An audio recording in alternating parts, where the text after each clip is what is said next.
ဒီနေ့ကတော့လူတိုင်းသိထားတဲ့အဆုတ်ယောဂရဲ့သတိပေးလက္ခဏာတွေအကြောင်းပြောပြပေးသွားမှာပဲဖြစ်ပါတယ်။အဆုတ်လို့ပြောလိုက်ရင်အသက်ရှူတာထပ်ပို့ပြီးဘာမှမတွေးကြတော့ပါဘူး။အဆုတ်ကအသက်ရှူရုံတွေအသုံးဝင်တာလားဆိုတော့မဟုတ်သေးပါဘူး။အဆုတ်ကတစ်နေ့တာမှာ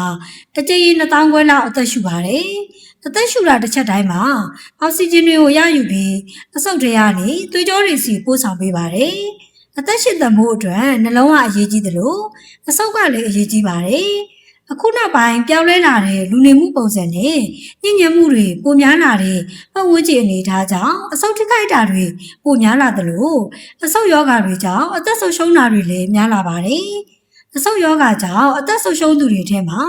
အမျိုးသမီးတွေကအမျိုးသားတွေထက်ပိုများပါတယ်။ဒီဘက်မှာတော့အသက်ဆုံးရှုံးသည့်အထိ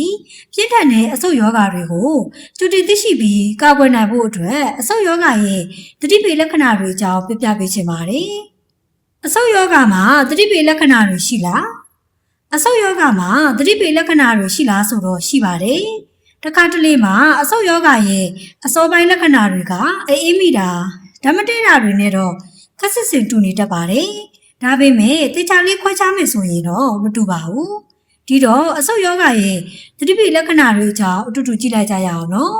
။အဆုတ်ယောဂခံစားနေရပြီဆိုရင်အခြားကျန်းမာရေးပြဿနာတွေလိုပဲသတိပေးလက္ခဏာတွေခံစားရနိုင်ပါတယ်။ယောဂလက္ခဏာတွေကိုစောစောသိပြီးစောစောကုသမယ်ဆိုရင်ကျန်းမာနေထိုင်နိုင်မှာပဲဖြစ်ပါတယ်။အဆုတ်ယောဂရဲ့သတိပေးလက္ခဏာတွေဟာဘာတွေလဲဆိုတော့နံပါတ်1အနေနဲ့ကတော့အသက်ရှူအားခက်ခဲခြင်းပဲဖြစ်ပါတယ်။အကြောင်းရင်းတစ်ခုခုမရှိပဲပြပြထထန်လက်ကျင်ကန်းလှုပ်ထားတာလက်တွေအကြာကြီးလျှောက်ထားတာ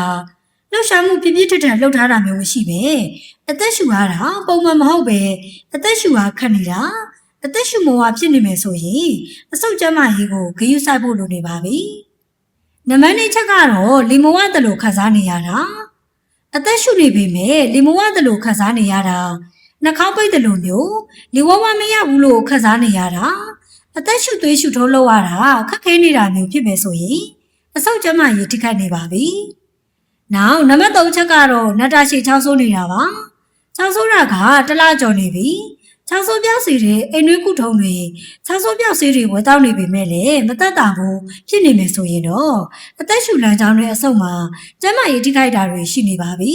။နောက်တစ်ခုကတော့အမြဲလိုချက်တလိပ်တွေထွက်နေတာပါ။ချက်တလိပ်တွေကကုသယောဂပိုးတွေနဲ့ဓာတ်မတည့်မှုဖြစ်စေတဲ့အရာတွေကိုကာကွယ်ပေးတာပါ။ဒါပေမဲ့ချက်တလိပ်တွေကတစ်လလောက်အထိစတိုက်ထွက်နေမယ်ဆိုရင်တော့အဆုတ်ယောဂရှိနေတာပါ။အယောင်ပါတဲ့တလိပ်တွေထွက်နေရင်ပိုပြီးသတိထားသင့်ပါတယ်